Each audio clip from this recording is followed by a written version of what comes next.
Have you ever noticed how life has a strange way of teaching us lessons when we least expect it? The harder we try to control every little detail, the timing, the outcomes, the way people respond, the more frustrated and exhausted we become. We plan our lives down to the smallest steps, telling ourselves, if I just push harder, if I just never let go, things will finally fall into place. But what if I told you the opposite is true? What if the real breakthrough doesn't come from forcing, but from releasing, from letting go of the desperate grip and learning to trust the flow of life? This isn't about giving up. This is about understanding where your power truly lies. The Stoics mastered this thousands of years ago. Marcus Aurelius wrote about the importance of accepting what comes naturally instead of wasting energy fighting against reality. Epictetus taught that we suffer not from events themselves, but from our attachments to how we think things should be. And that's exactly what today's journey is about. This isn't just another self-improvement pep talk. This is a mindset shift that can transform the way you approach success, relationships, and even your own peace of mind. So if you've been feeling stressed, burned out, constantly wondering why life just doesn't seem to work the way you want it to, stay with me until the end. Because I promise, by the time we're done, you'll walk away with a completely different perspective on how to get what you want in life without chasing it desperately. But before we dive in, I'll ask one simple favor. If you find value in what we're doing here, hit the subscribe button. It takes less than a second, but it helps spread this message to more people who need it. All right, let's begin. Part 1. Why control is an illusion. We spend so much of our lives obsessing over results, waiting for the perfect job offer, hoping that relationship works out, worrying about whether our efforts will finally pay off. And the more we cling to a specific outcome, the more anxious we become. The process stops feeling fulfilling. Our happiness becomes tied to something outside our control. That's the trap. The Stoics saw this clearly. Epictetus once said, "Do not seek for things to happen the way you want them to. Rather, wish that what happens happens as it should, and you will be happy." Think about that for a moment. Instead of tying your happiness to a rigid expectation, you shift focus to what you can actually control: your actions, your discipline, your mindset. Let me give you a picture. Imagine an artist painting. If they obsess over every brushstroke, worrying about how others will judge their work, they'll never enter flow. But when they detach from the final result and simply focus on the act of painting, something magical happens. The work becomes effortless, alive, and ironically, that's when they create their best art. This principle applies everywhere: work, relationships, personal growth. When you stop clinging to how things must turn out, you finally free yourself to enjoy the journey. Part 2. Relationships and the power of detachment. Have you ever met someone who tries way too hard to impress? They overthink every word. Their energy feels desperate. And what happens? It pushes people away. But then there's the person who's calm, confident, comfortable in their own skin. They don't force anything. They simply trust that whatever is meant to unfold will unfold. That's the power of detachment. It's not indifference, it's confidence. It is trusting that you don't need to grip someone or scarce attention in order to be worthy. Part 3. Success isn't a straight path. Now let's talk about success. We've been conditioned to think life is a checklist. Graduate by this age, earn this much money, get married by this time, climb the ladder by this date. And if things don't happen according to plan, we panic. We spiral into self-doubt. But here's the truth. Success is not a straight line. It's a messy, winding path full of setbacks, detours, and opportunities we could never have predicted. When you're too attached to one outcome, you might miss an even better one that life is trying to bring your way. Ask yourself, what am I holding on to too tightly right now? What goal, what expectation is causing me unnecessary stress?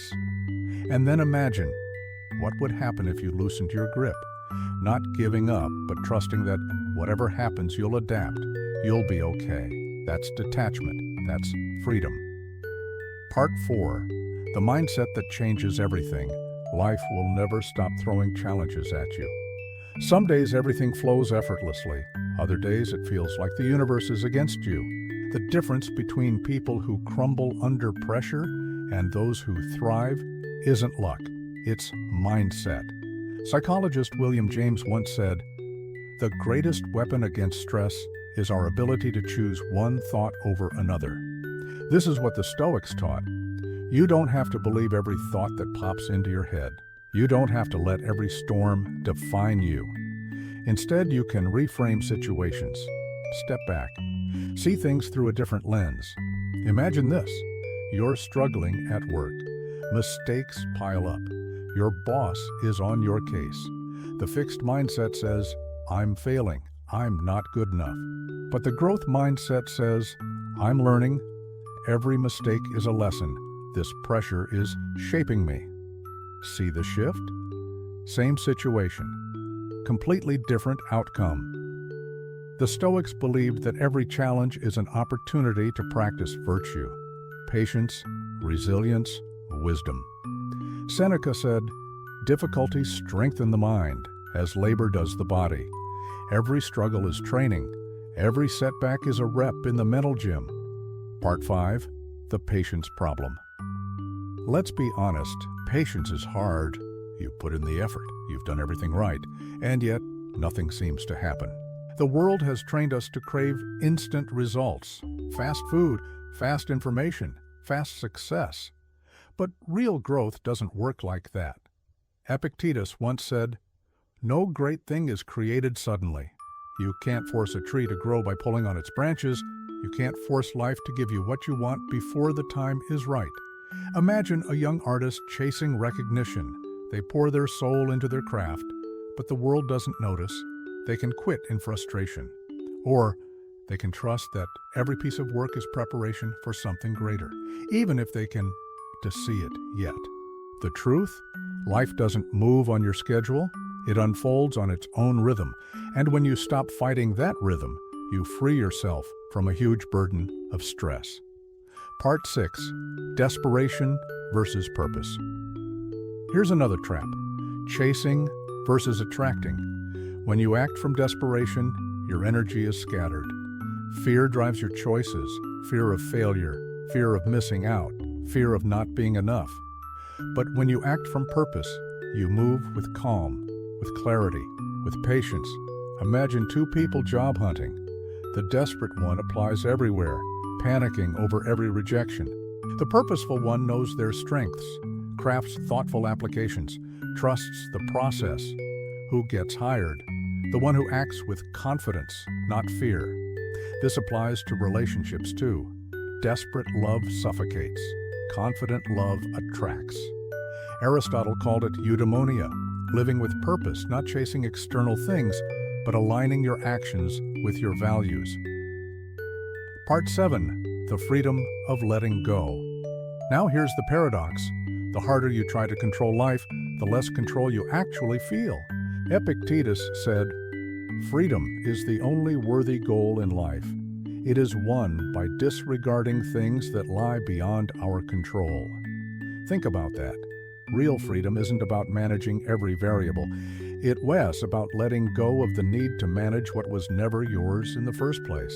You can't control the past. You can't control the future. You can't control other people's choices. But you can control your actions, your thoughts, your response in this very moment. That's where true power lives. Part 8. Scarcity versus abundance.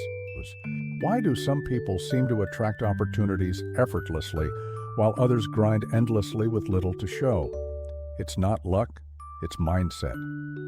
Epictetus said, "Wealth consists not in having great possessions, but in having few wants." Abundance isn't about hoarding money or achievements. It's about realizing you already have enough. The more you operate from scarcity, "I don't have enough, I'm falling behind, there's never enough time or love or opportunities," the more you block yourself from seeing what's actually available. But when you shift into abundance, when you see opportunities everywhere, you naturally attract more. This isn't magic, it's psychology. What you focus on grows. Part 9. Aligned action versus forcing. Here's a simple truth. You can't force sleep. The more you try, the more restless you become. But when you relax, sleep comes naturally.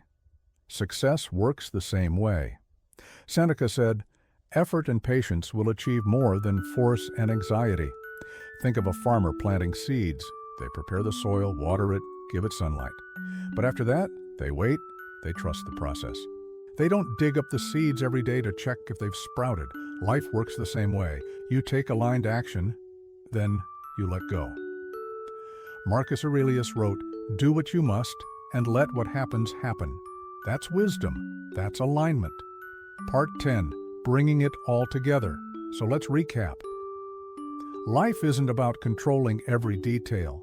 It's about knowing what's in your power and releasing what isn't. When you stop clinging, you find peace in the process. You attract better relationships. You move toward success without desperation. You discover real freedom. And most importantly, you stop living from fear and start living from trust. So here's my challenge to you. This week, pick one area of your life where you've been gripping too tightly. It could be a job, a relationship, a goal, and practice loosening your hold.